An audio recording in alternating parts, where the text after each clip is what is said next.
હાથથી થાય, કરથી થાય, મનથી થાય અને એક આત્માથી થાય.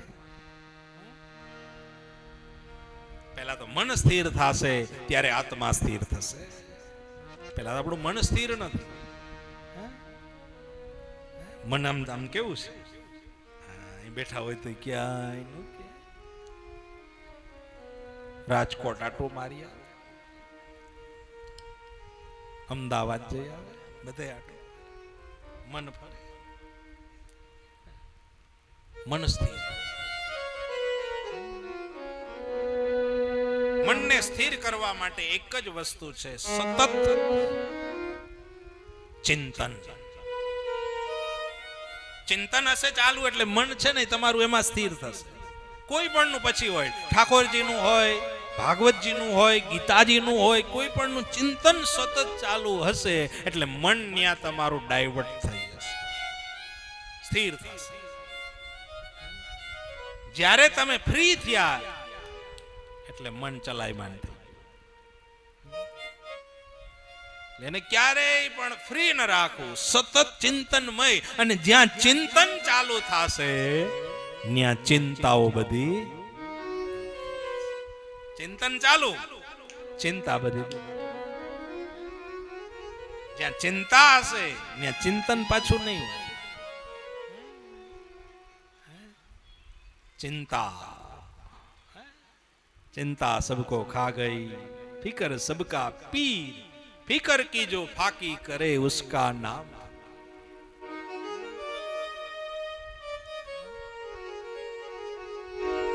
मन स्थिर था. मंत्र आवा मंत्रो જ્યારે બોલાવા લાગ્યા ત્યારે સુખદેવજી વેદવ્યાસ પાસે આવ્યા, એકાગ્ર થયા. કહ્યું મહારાજ મારે ભાગવતના સુમધુર શ્લોક શીખવા છે. ઈ સુમધુર શ્લોક ભાગવતના શ્રવણ કરવા લાગ્યા, શીખવા લાગ્યા, કંઠસ્થ કર્યું.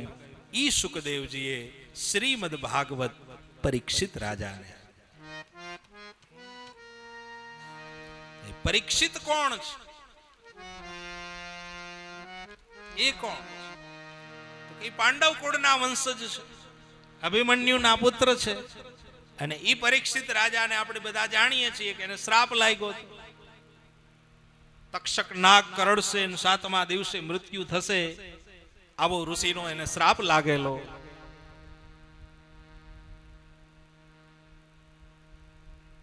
પરીક્ષિત રાજા કોઈ સમર્થ વ્યક્તિ હતા, પરીક્ષિત રાજા ભક્તિશાલ વ્યક્તિ હતા, પરીક્ષિત રાજા ધર્મનિષ્ઠ હતા. હવે ઈ પરીક્ષિત રાજાને આવો શ્રાપ લાગે શું કામે ઈ પહેલા તો સમજાય. કોઈ પાપી માણસ હોય ને એને કોઈ અધર્મ કર્યા હોય ને એને શ્રાપ લાગે એ તો સમજા ચાલો, પણ આવા મહાન ધર્મનિષ્ઠ રાજા જેના પાંડવ કુળની અંદર જેનો જન્મ થયો છે, એવા મહાન કુળમાં અવતરેલા રાજા પરીક્ષિતને એને શ્રાપ લાગે શું કામ? એની પાછળ કથા છે. પાંડવોની આખી કથા સંભળાવી. અને એ પાંડવો જ્યારે યુદ્ધ જીતી ગયા, કૌરવો મૃતપ્રાય થઈ ગયા હતા, ઈ સમયે ધર્મરાજ યુધિષ્ઠિર હસ્તિનાપુરના રાજ્યમાં બેઠેલા. અશાંતિ મનમાં લાગી. અને અશાંતિ જ્યારે મનમાં લાગી, અને કોઈને મનમાં અશાંતિ લાગે ત્યારે કોઈ સદગુરુને કે સત્સંગને શોધવા નીકળી જવું, બીજું કાંઈ શોધતા નહીં. કારણ કે એ જ આપણને અશાંતિમાંથી દૂર કરી શકશે. એટલે ધર્મરાજ યુધિષ્ઠિરે વિચાર્યું કે યુધિષ્ઠિર પોતાના દાદા પાસે જવા માંગે છે. ભીષ્મ પિતામહ કુરુક્ષેત્રના મેદાનમાં બાણની શયા ઉપર સૂતા છે. ઈ સમયે ત્યાં ધર્મરાજ યુધિષ્ઠિર આવ્યા. દાદા સૂતા છે.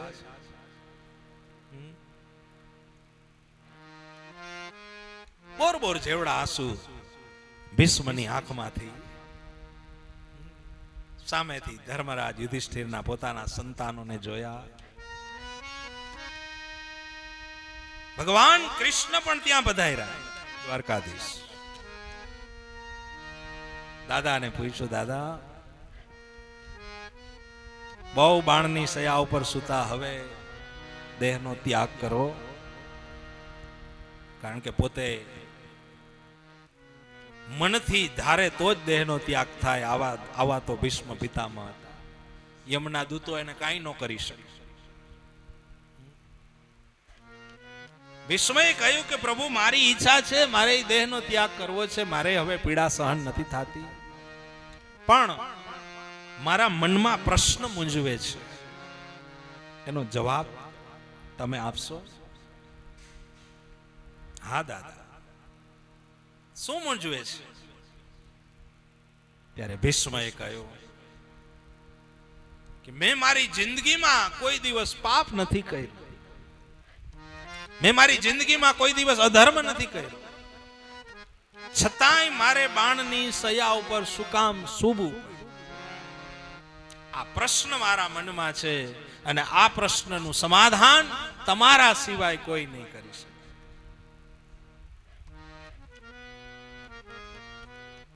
ભગવાને કહ્યું, દાદા તમારું કંઈક હશે, તમારાથી કંઈક પાપ થઈ ગયું હશે તો જ તમે અહીં સુતા હો. શું થઈ ગયું છે મને બતાવો, મારે પ્રાયશ્ચિત કરવું છે. કુરુક્ષેત્રના મેદાનમાં હું મૃત્યુ સમયે પ્રાયશ્ચિત કરતો જાઉં. મારાથી જે ભૂલ થઈ ગઈ હોય તમે તમારા મુખે કહો. ભગવાન કે એક નહીં બે પાપ. દાદા કે બે પાપ? હા દાદા, તમારાથી એક ભૂલ નથી થઈ, બે ભૂલ થઈ છે અને એના કારણે તમે અહીંયા બાણની સયા ઉપર સૂતા છો. સાંભળી લ્યો દાદા, કે જ્યારે હસ્તિનાપુરના રાજમાં દ્રૌપદીના ચીર ખેંચાતા હતા ત્યારે તમે દાદા હાજર હતા? હા હું હતો ને. તો તમારા મુખમાંથી એક શબ્દ ન નીકળો?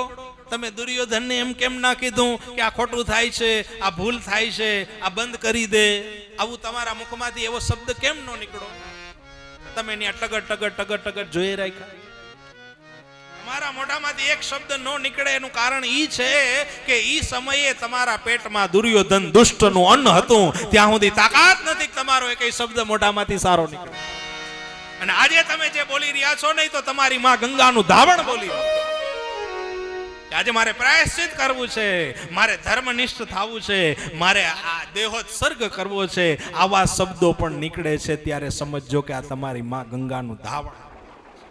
બાકી આ તાકાત નથી કે આવા શબ્દો તમારા મોઢામાંથી નીકળે. દુષ્ટનું અન્ન પડ્યું. બોર જેવડા અશ્રુ વહી ગયા. ભીષ્મ પિતામહ જેવો મહાજ્ઞાની, એના જેવો કોઈ યોદ્ધો નહીં, અને છતાંય બાણની સયા ઉપર સૂવું પડે. વિચારજો, આહાર વિહાર ને નિંદ્રા સમજી વિચારીને કરવા. દુષ્ટનું અન્ન જો પેટમાં પડ્યું હશે ત્યાં સુધી મનને સ્થિર નહીં થવાનું. સારો વિચાર. ભીષ્મ પિતામહે કહ્યું, પ્રભુ મારી એક ઈચ્છા પૂરી નહીં કરો? મારાથી ભૂલ થઈ ગઈ છે, હું ક્ષમા માંગુ છું, પણ મારી એક ઈચ્છા પૂરી. શું ઈચ્છા? મારી એક દીકરી છે પ્રભુ, અને મારે તમને પરણાવવું છે. ભીષ્મ પિતામહને દીકરી? હા, કઈ દીકરી? ઇતિ મતિ રૂપી કલ્પિતા વિતૃષ્ણા. મારી મતિ રૂપી કન્યા મારે પ્રભુ તમને પરણાવી છે.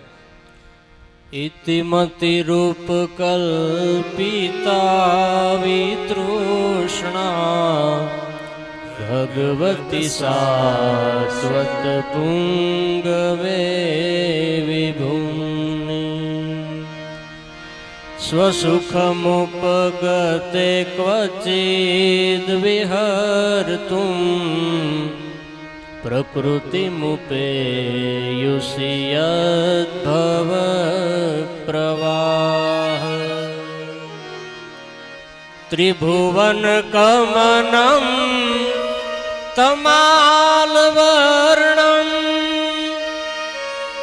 રવિ કર ગૌરવરાંબરમ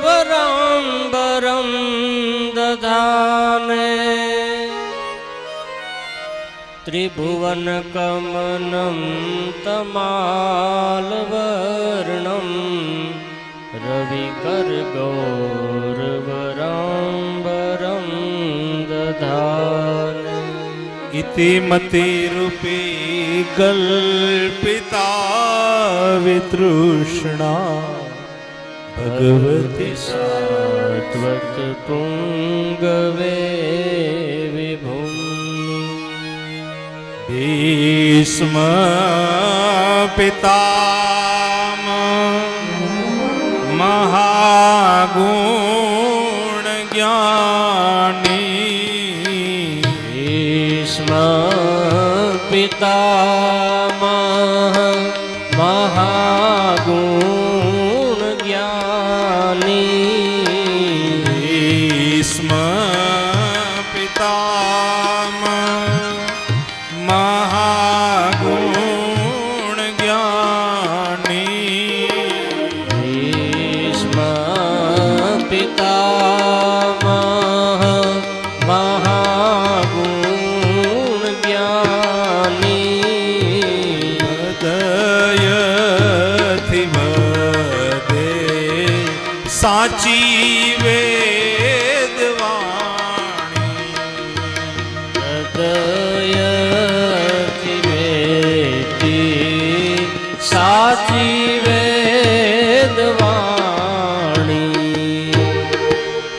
જ્ઞાન ધર્મ રાજ ધર્મ મોક્ષ ધર્મ બાણી રાજધર્મ સમજાયો, જ્ઞાન ધર્મ સમજાયો, મોક્ષ મોક્ષ ધર્મ બાની જ્ઞાન ધર્મ રાજ ધર્મ મોક્ષ ધર્મ બાણી જ્ઞાન ધર્મ રાજ ધર્મ મોક્ષ ધર્મ બાની મનડું પ્રભુના ચરણમાં સમાણી મનડું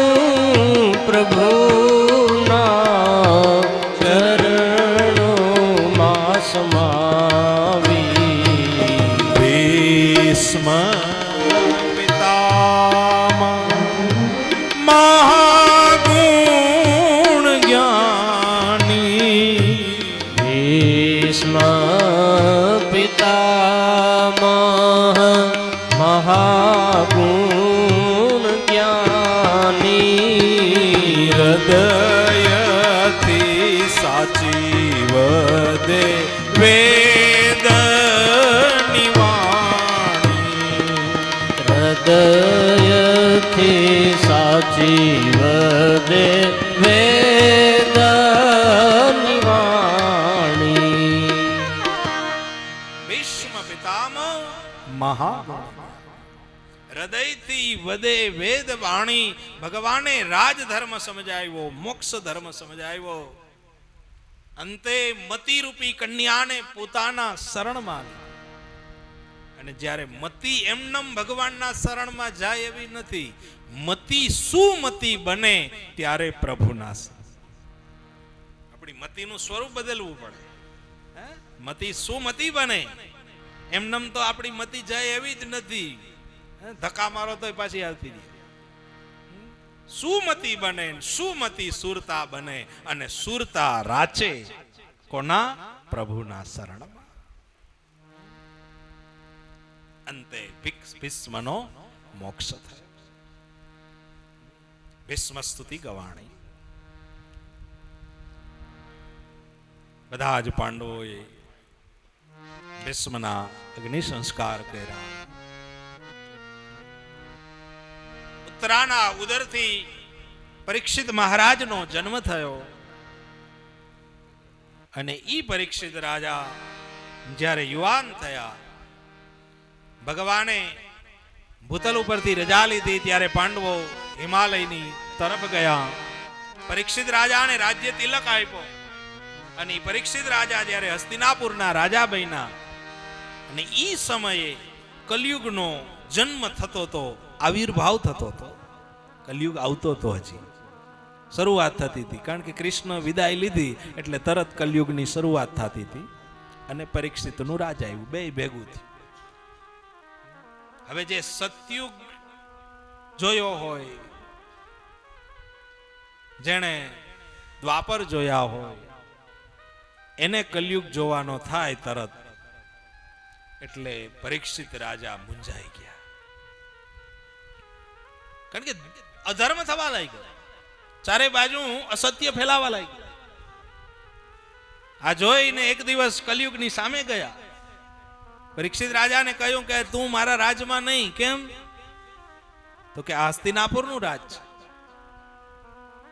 મહારાજ હવે મારો વારો છે, કલયુગ છું પ્રભુ, મને આજ્ઞા કરી છે ભગવાને એટલે હું આવ્યો છું. કલયુગે કહ્યું કે પણ મારામાં બધા અવગુણ જ તમને દેખાય છે, કઈ સારો ગુણ નથી દેખાતો. મારામાં એક સારો ગુણ છે. કયો? તો કે સતયુગમાં ભગવાનની પ્રાપ્તિ કરવી હોય તપ કરવા પડે, દ્વાપરમાં યજ્ઞ કરવા પડે, ત્રેતામાં દાન કરવા પડે, કલયુગમાં કલો કેશવ કીર્તન નામ માત્રથી જીવનો ઉદ્ધાર થાય. ઈ કલયુગનો પ્રભાવ છે. કલયુગમાં ખાલી નામ લ્યો ને ઉદ્ધાર થઈ જાય. બહુ હજારો વર્ષ સુધી તપ કરવાની આપણે જરૂર નથી. ખાલી નામ માત્રથી જીવનો ઉદ્ધાર થાય. કલયુગે ઈએ કીધું ભેગું કે નામ લીધા જેવો રહેવા દઈશ તો ને. નામ લેવાથી ઉદ્ધાર થાય પણ નામ લીધા જેવા જ નહીં રહેવા દે. લે તો થાય તો બહુ મોટો ને.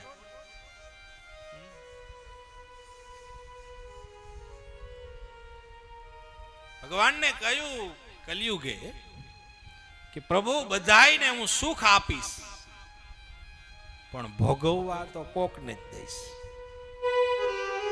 સુખ બધાયને આપશે, એમાંય ના નહીં, પણ ભોગવી કેટલા છે? આપણી પાસે બધું જ હોવા છતાં આપણે કાંઈ નથી કરી શકતા. સુખ અપાર છે, આપણે બધું ખરીદી શકીએ છીએ. 32 વાતના ભોજન ખરીદી શકીએ, ભૂખને ખરીદી શકો. અપાર સુખ હોવા છતાંય એને આપણે લઈ નથી શકતા. એ કલયુગ છે. બસ માત્ર ફરક આટલો, ઓમાં કોઈ સુખ નહોતા છતાંય બધા માણી શકતા હતા. ઈ સતયુગ દ્વાપર ત્રેતા. કઈ હતું જ નહીં ન્યા. સમૃદ્ધાઈ કોઈ નહોતી. અત્યારે આપણી પાસે એવડી સમૃદ્ધાઈ છતાંય એને આપણે માણી નથી શકતા. આ કલયુગનો પ્રભાવ.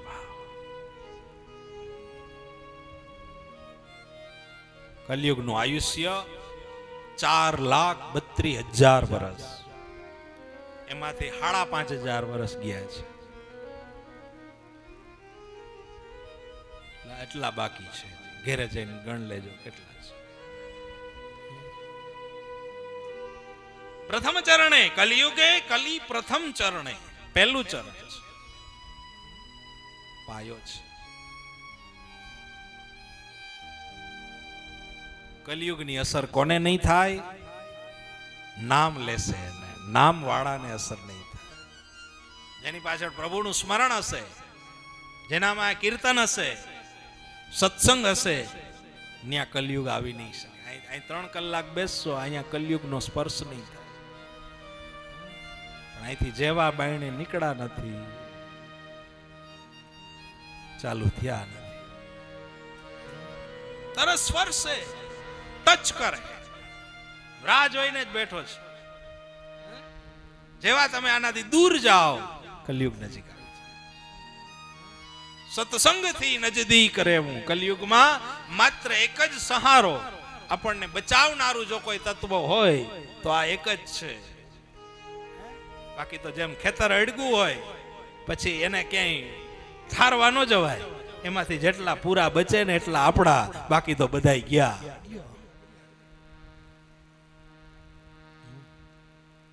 તરત કાઢી લેશે. માત્ર એક જ દિવસ, જે દિવસે પ્રભુ સ્મરણ થયું એ ઉત્તમ દિવસ ગણાય.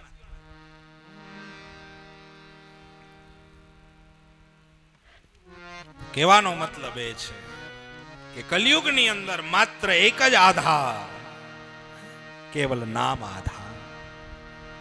ત્યારે પરીક્ષિત રાજાએ કલયુગને રહેવાના સ્થાન બતાવ્યા કે હું જે સ્થાન બતાવું ને એ સ્થાનમાં તારે રહેવા,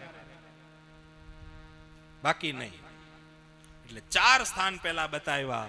પહેલું સ્થાન બતાવ્યું અસત્ય, જ્યાં અસત્ય હોય ત્યાં કલયુગનો વાસ. બીજું સ્થાન બતાવ્યું જીવ હિંસા, જ્યાં જીવ હિંસા વધારે થતી હશે ત્યાં કલયુગનો વાસ. ત્રીજું સ્થાન જુગાર અને ચોથું મદિરા. આ 4 સ્થાન. આ બધાય સ્થાન એવા છે કે આ બધાય સ્થાનમાં આપણે જઈએ છીએ, એ કોઈ સ્થાન સામેથી આવતા નથી. કલયુગે કહ્યું મહારાજ મારું કુટુંબ બહુ મોટું છે, એટલાકમાં પૂરું નહીં થાય, હજી થોડાક વધારે સ્થાન બતાવો. વધારે સ્થાન બતાવ્યા. કામ ક્રોધ લોભ મદ મોહ રાગ દ્વેષ અવિવેક અસ્મિતા, આ બધાય તારા સ્થાન છે. અને જે જીવ આ સ્થાનમાં જશે ઈ કલયુગનો આવિર્ભાવી ગણાશે. એ જશે. એટલે આપણે જઈએ છીએ, એ આવતા નથી. જો કલયુગ આવતો નથી, કલયુગને લાવીએ છીએ. રોકડે રોકડા રૂપિયા દઈને લાવીએ છીએ. એ કલયુગ એમાં રહેવા લાગ્યો. હવે જુઓ, જેને સ્થાન બતાવ્યા ઈ જ વ્યક્તિ ઈ સ્થાનનો આવિર્ભૂત થાય છે. કોણ? પરીક્ષિત રાજા. ઈ પરીક્ષિત રાજા એક દિવસ જંગલમાં જાય અને ઈ સમયે થાકી અને એક વૃક્ષની નીચે આવી અને એક આશ્રમમાં પ્રવેશ કરે. ની આશ્રમ ઋષિનો આશ્રમ, અતિ તૃષા લાગી હતી, તરસ લાગી. પાણી પીવા માટે આવે. ઋષિ તપમાં હતા, સમાધિમાં હતા. કહ્યું મહારાજ મારે પાણી પીવું છે, પણ એ સમાધિમાં હતા એટલે કઈ બોલ્યા નહીં, એ તો ધ્યાનમાં હતા. 2-3 વખત કહ્યું, જવાબ ન દીધો. એટલે પરીક્ષિત રાજાને ગુસ્સો આવ્યો. ગુસ્સો આવ્યો એટલે બહારથી મરેલો સાપ ગોતી અને ઋષિના ગળામાં નાખી દીધો. પાછળથી એના શિષ્ય આવીને જોયું, ગુરુના ગળામાં મરેલો સાપ. તરત જ હાથમાં અંજલિ ભરીને શિષ્યએ તો શ્રાપ આપી દીધો કે જેણે મારા ગુરુના ગળામાં મરેલો સાપ નાખ્યો છે એને આજથી 7મે દિવસે તક્ષક નાક કરડશે અને એનું મૃત્યુ થશે. આ શ્રાપ સાંભળીને ગુરુ મહારાજ જાગૃત થઈ, સમાધિ લગાવીને જોયું, કોણ? એ તો આ પરીક્ષિત રાજા હતા. ઓહ, આ તો મહાન રાજા છે, આ કોઈ દિવસ આવું કરે નહીં. અને કેમ આવી ભૂલ થઈ ગઈ? આપણો જે પ્રશ્નનો જવાબ છે, રાજા આવું કરે નહીં છતાંય આ ભૂલ કેમ થઈને, આ શ્રાપ કેમ અપાણ? 100 મણ દૂધને બગાડવા 100 મણ છાસની જરૂર નથી. એક જ ટીપું કાફી છે. એમ ધર્મ 100 ગણો હોય પણ એમાં એક જ અધર્મ ભળે એટલે 100 ધર્મનો નાશ. સત્ય 100 ગણું હોય પણ એમાં એક જ અસત્ય ભળે, તમામ સત્યનો નાશ. એમ ધર્મનિષ્ઠ રાજા અને એની એક જ ભૂલ, અને ઈ તો ભૂલ કરે જ નહીં. કારણ કે હવે આવા રાજા કઈ ગુરુના ગળામાં મરેલો સાપ નાખવા જાય? પણ એના ઉપર કલયુગ સવાર હતો. એ પરીક્ષિત રાજાના મસ્તક ઉપર જરાસંઘનો મુકુટ હતો. જરાસંઘનું મૃત્યુ થયું ત્યારે ભીમે મુકુટ રાખ્યો તો હસ્તિનાપુરમાં, કોઈ પહેરતું નહોતું. પરીક્ષિત રાજા કે લાવને કેદીનો છે તો આપણે ધારણ કરીએ. એ પરીક્ષિત રાજાએ જરાસંઘનો મુગુટ પહેર્યો, એમાં કલયુગ રહેતો હતો. અધર્મ હતો ને, એમાં સવાર હતો કલયુગ. બુદ્ધિ ફેરવી, નબળા માણસની વસ્તુ પહેરવી ને એ બુદ્ધિ ફેરવી નાખે.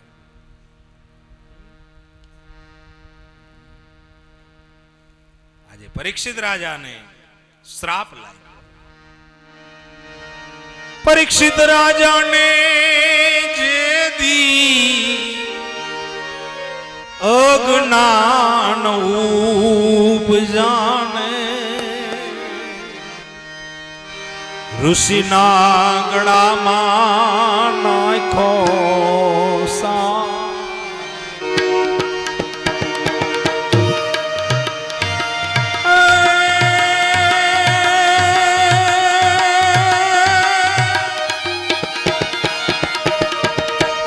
મનવો જાણે અમે સારા કામ કરશું ને ઉલટો થયો અભિશાપ. 7 દિવસે સર્પદંશ થાશે ને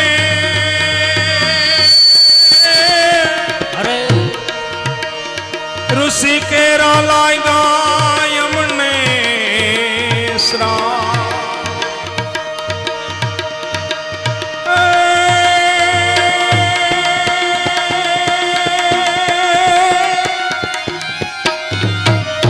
મનવો જાણે હું કરું ને આમાં કરતા જો કોઈ,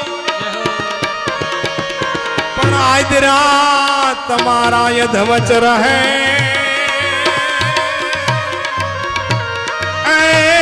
તો મારો હરી કરે સો.